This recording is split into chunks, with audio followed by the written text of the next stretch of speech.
నమస్తే, నేను Roja. Welcome to special debate. ఒకప్పుడు అంతర్జాతీయ దౌత్యం అంటే లండన్ ల్యాండ్స్కేప్లోనో వాషింగ్టన్ వైట్ హౌస్లోనో రాసే స్క్రిప్ట్కు ఢిల్లీ తల ఊపడం. కానీ నేడు ఆ కాలం చెల్లింది, ఆ రోజులు పోయాయి. ప్రధానిగా మోదీకి ముందు, మోదీ వచ్చాక అన్నట్టుగా మారింది విదేశాంగ విధానం. గ్లోబల్ ఈక్వేషన్స్ మారాలన్నా, శాంతి గీతం వినిపించాలన్నా యావత్ ప్రపంచం ఇండియా వైపే చూస్తోంది.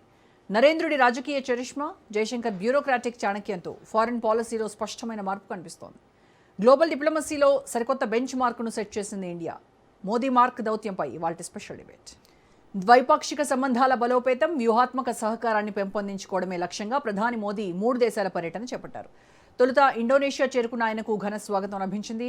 భారత ప్రధాని విమానం ఇండోనేషియా గగనతలంలోకి ప్రవేశించగానే అక్కడి వాయుసేన యుద్ధ విమానాలు ఆయనకు రక్షణగా ఎస్కాట్ ఇచ్చాయి. That is Modi. ఆ తర్వాత విమానాశ్రయంలో అధ్యక్షుడు ప్రబోవో స్వయంగా ఆయనకు స్వాగతం పలికారు.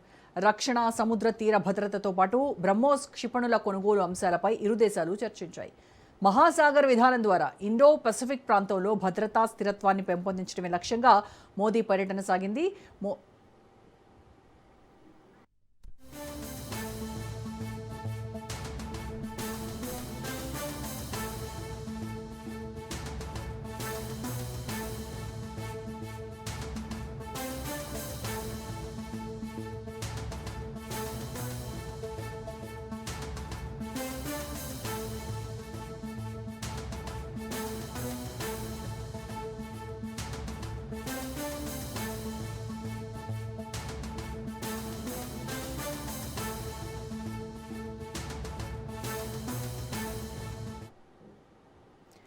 ఇండియా, ఇండోనేషియా దేశాల మధ్య రక్షణ, సాంకేతిక రంగాల్లో కీలక ఒప్పందాలు జరిగాయి. ఇండోనేషియా కోసం ఎలక్ట్రానిక్ ఓటింగ్ మిషన్లను రూపకల్పన చేయడానికి భారత్ సహకరించనుంది. అలాగే ఢిల్లీ నుంచి అస్త్రా క్షిపణులను కొనుగోలు చేయడానికి జకార్తా ఆసక్తి చూపింది. కీలక ఖనిజాలైన ఉక్కు, నికెల్ సరఫరాను మెరుగుపరిచేందుకు సిద్ధమైంది.